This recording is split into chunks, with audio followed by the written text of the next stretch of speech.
के लिए झुका, पर तभी वो पानी में गिर गया। पानी के अंदर उसे वही समय दिखाई दिया जब वो बेसबॉल खेला करता था। तभी अचानक उसका बेटा एलियट उसे देखकर चिल्लाने लगा और जल्द ही ईव और उसकी बेटी इजी ने रे को पानी से। कहानी की शुरुआत होती है साल 1992 में, जब रात को एक छोटी बच्ची अपने कमरे की खिड़की से बाहर देख रही थी। उसका भाई काफी ज्यादा बीमार था। अचानक से लड़की ने देखा कि घर के स्विमिंग पूल में उसके भाई का खिलौना तैर रहा था। वो बच्ची नीचे खिलौना लेने गई, पर अचानक किसी अनजान शक्ति ने उसे पानी में खींच लिया। बेचारी लड़की पानी से निकलने की कोशिश कर ही रही थी कि तभी उसने देखा कि एक औरत पूल के बाहर से उसे अपना हाथ दे रही थी। बच्ची जैसे तैसे वापस ऊपर आई, लेकिन तब तक वो औरत गायब हो गई। बच्ची ने फिर से उस खिलौने को छुआ, पर फिर अचानक से किसी ने दोबारा उसे पानी में खींच लिया। वो मदद के लिए बहुत चिल्लाई, पर किसी को सुनाई नहीं दिया। कुछ ही पलों में सब कुछ शांत हो गया और वो बच्ची फिर किसी को दिखाई नहीं दी। इसके बाद हम देखते हैं कि साल 2023 में वॉलर परिवार अपने लिए एक नया घर ढूंढ रहा था। रे वॉलर पहले बेसबॉल खेलता था, पर अचानक बीमार होने की वजह से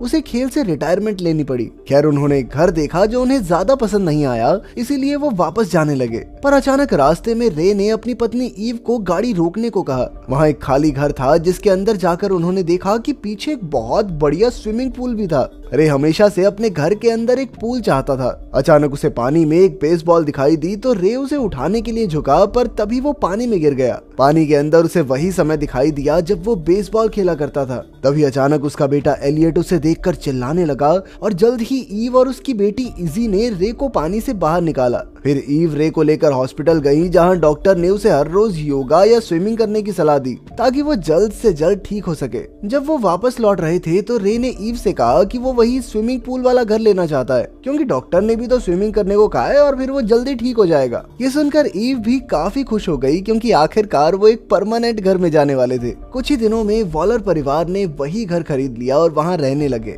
ईव ने एक नई नौकरी ले ली और इजी और एलियट अब स्कूल जाने लगे। फिर घर आकर पूरे परिवार ने मिलकर उस पूल को साफ किया। इजी ने अपने माँ बाप को बताया कि एक लड़के ने उसे स्कूल की स्विमिंग टीम में शामिल कर लिया है। ये सुनकर रे काफी खुश था। खैर, फिर रे ने नाली साफ करने के लिए हाथ डाला, पर अचानक उसके हाथ पर कट लग गया। उसने चिल्लाकर हाथ बाहर निकाला और बाकी सब दौड़कर उसके पास आ गए। तभी नाली से काला पानी निकलने लगा, इसीलिए उन्होंने मेंटेनेंस वालों को इसकी जांच करने के लिए बुलाया। उन्होंने रे को बताया कि असल में यहाँ एक कुदरती पूल था जो जमीन के नीचे से पानी लेता था। हो सकता है कि वहाँ गंदगी इकट्ठा हो गई हो, इसीलिए मेंटेनेंस वालों ने उसे साफ कर दिया। फिर रात को रे घर का सामान निकाल रहा था और ईव एक फॉर्म भर रही थी। इसके बाद ईव पूल में नहाने गई तो उसने देखा कि उनकी बिल्ली अजीब सा बर्ताव कर रही थी, पर ईव ने सोचा कि शायद वो नई जगह होने की वजह से ऐसा कर रही है। ईव स्विमिंग कर ही रही थी कि अचानक उसे पूल के किनारे एक आदमी खड़ा दिखाई दिया। उसे लगा कि शायद ये रे है, पर जब वो बाहर आई तो वहाँ उसे कोई नहीं दिखा। ये देखकर वो थोड़ा डर गई और तभी पूल की लाइट्स अपने आप जलने बुझने लगी। ईव तुरंत पानी से बाहर निकलकर घर में गई, जहां उसके बच्चे और पति सो रहे थे। अचानक रे की आंख खुली तो ईव ने उससे पूछा कि जब मैं पूल में थी तो क्या तुम बाहर आए थे, जिस पर रे ने साफ इनकार कर दिया। उधर उनकी बिल्ली पूल के पास घूम रही थी कि अचानक उसे शुरुआत वाला खिलौना दिखाई दिया। एक बार फिर से पूल की लाइट्स जलने बुझने लगी और अगले दिन बिल्ली किसी को नहीं मिली। वॉलर परिवार ने देखा कि बिल्ली का पट्टा पूल में तैर रहा था। उन्हें लगा कि बिल्ली पानी में गिरकर डर गई होगी, इसीलिए वो कहीं छुप गई है। फिर सब उसे ढूंढने लगे और रे ने अपने चोट वाले हाथ से पट्टा बाहर निकाला। बाद में जब उसने अपनी पट्टी निकाली तो उसने देखा कि उसका जख्म एकदम भर चुका था। फिर रात को ईव को डरावना सपना आया कि वो पूल में तैर रही है और फिर पूल को ढका जा रहा है। अचानक उसकी आंख खुल गई और उसने देखा कि रे पूल में तैर रहा था। फिर अगले दिन वो हॉस्पिटल गए तो डॉक्टर ने बताया कि रे बहुत तेजी से ठीक हो रहा है। तब रे और ईव को लगा कि शायद ये स्विम थेरेपी का कमाल है। उस दिन के बाद रे काफी खुश रहने लगा और वो हर रोज स्विमिंग भी करता।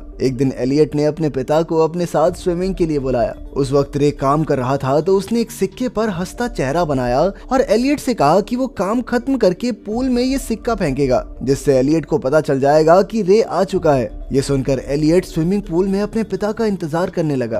अचानक उसने देखा कि पूल में वो सिक्का गिरा तो एलियट तुरंत ही ऊपर आ गया, पर उसने देखा कि उसके पिता तो वहाँ थे ही नहीं। फिर एलियट ने अपने गॉगल्स लगाए और पानी में सिक्के की तलाश करने लगा, पर जल्द ही बहुत सारे सिक्के पानी में गिरने लगे। तभी एक सिक्का नाली पर आ गिरा और एलियट को एक आवाज सुनाई दी। उसने देखा कि ऊपर से एक लड़की उसे देख रही थी। एलियट फिर से बाहर निकला ताकि वो लड़की से बात कर सके, लेकिन इस बार भी हमेशा की तरह वहाँ कोई नहीं था। अब एलियट थोड़ा घबरा गया, पर उसने सोचा कि शायद उसकी बहन इजी उसे डराने की कोशिश कर रही है। एलियट फिर से स्विमिंग करने लगा और डाइविंग प्लेटफॉर्म के पास आ गया। उसे नीचे से महसूस हुआ कि प्लेटफॉर्म पर कोई खड़ा है, पर जब एलियट ने बाहर निकलकर देखा तो वो फिर से अकेला था। कुछ समय बाद उसे एक छेद से एक लड़की की आवाज सुनाई दी। उस लड़की ने अपना नाम रेबेका बताया और वो एलियट को अपना खिलौना दे रही थी। जैसे ही एलियट ने वो खिलौना लिया तो किसी ने जोर से उसका हाथ पकड़ लिया और उसे जबरदस्ती खींचने लगा। एलियट डर के मारे चिल्लाने लगा और जैसे तैसे अपना हाथ छुड़वा कर घर के अंदर आ गया। उसने अपनी माँ को इसके बारे में बताया, पर जब ईव ने बाहर जाकर देखा तो उसे ऐसा कुछ भी दिखाई नहीं दिया। बाद में ईव ने रे से बात की, पर रे को लग रहा था कि एलियट ऐसे ही मस्ती कर रहा होगा। कुछ दिन बाद सारा परिवार एलियट का बेसबॉल मैच देखने के लिए उसके स्कूल गया। बेसबॉल देखकर रे को पुराने दिन याद आ गए और उसने एक बॉल खेलने की कोशिश की, पर अपनी बीमारी के कारण वो घूमकर नीचे गिर गया। इसके बाद उसने दोबारा कोशिश की और इतना जबरदस्त शॉट लगाया कि सब दंग रह गए। रे को इस तरह खेलता देख ईव और इजी भी हैरान थे। खैर रात को ईव और रे बच्चों को घर में कुछ देर अकेला छोड़कर चले गए। तब इजी ने अपने स्विमिंग पार्टनर रोनन को घर बुलाया। रोनन ने इजी को आंखें बंद करके उसे पूल में ढूंढकर दिखाने की चुनौती दी। इजी मान गई, पर अचानक किसी ने उसका पैर खींच लिया। उसने आंखें खोली तो पता चला कि वो पूल में काफी दूर आ चुकी थी। वो डर के मारे तुरंत पूल से बाहर आ गई, पर जब रोनन ने उसे बताया कि उसने इजी का पैर नहीं खींचा तो इस बात से इजी काफी घबरा गई। रोनन ने उसे शांत करते हुए कहा कि शायद तुम्हारा पैर मुड़ गया होगा। फिर बाद में एलियट ने इजी से पूछा कि क्या उसने पूल में कुछ देखा, पर इजी नहीं चाहती थी कि एलियट के मन में डर बैठ जाए, इसीलिए उसने एलियट को कुछ नहीं बताया। पर एलियट ने बताया कि हो सकता है पूल उनकी मदद करने के साथ साथ उन्हें डरा भी रहा हो। इसके बाद उन्होंने घर में एक पूल पार्टी रखी और एलियट ने कैमरा लगाकर वहां हो रही हर चीज को रिकॉर्ड किया। वहीं ईव को भी शक था कि रे इतनी जल्दी ठीक कैसे हो रहा है, इसीलिए उसने घर की पिछली मालकिन से पूल के बारे में पूछा। उसने ईव को बताया कि कई साल पहले इस पूल में एक लड़की डूबकर मर गई थी और तब से यहाँ रहने वालों को काफी मुश्किलें आती हैं। ईव ने पूछा कि क्या उस लड़की का नाम रेबेका था। हाँ, उस औरत ने जवाब दिया। उसी वक्त रे बाहर बच्चों के साथ पूल में खेल रहा था कि अचानक नाली से काला पानी निकलकर सीधा उसके मुंह में घुस गया। इससे मानो रे के ऊपर काला जादू सा हो गया और वो बच्चों को पानी में डुबोकर मारने की कोशिश करने लगा। खुशकिस्मती से एलियट ने उसे देख लिया और तुरंत अपनी माँ को आवाज लगाई। उस बच्चे के माँ बाप भी काफी गुस्से में थे, पर फिर भी उन्होंने बात जाने दी। इस घटना के बाद रे की तबीयत बुरी तरह बिगड़ गई और उसके मुंह से काला पानी बहने लगा। इसके बाद ईव ने थोड़ी छानबीन की तो पता चला कि इस घर में अब तक कई लोग लापता हो चुके हैं। आखिरकार वो रेबेका की माँ काय तक पहुंच ही गई और उसने पूछा कि असल में रेबेका के साथ हुआ क्या था। काय ने उसे बताया कि इस कुदरती पूल में लोगों की बीमारियां ठीक करने की शक्ति है, पर इसके बदले में ये पूल किसी की कुर्बानी भी मांगता है। और तब ये खुलासा हुआ कि काय ने अपने बेटे की लाइलाज बीमारी ठीक करने के लिए पूल में अपनी बेटी रेबेका की कुर्बानी दे दी थी।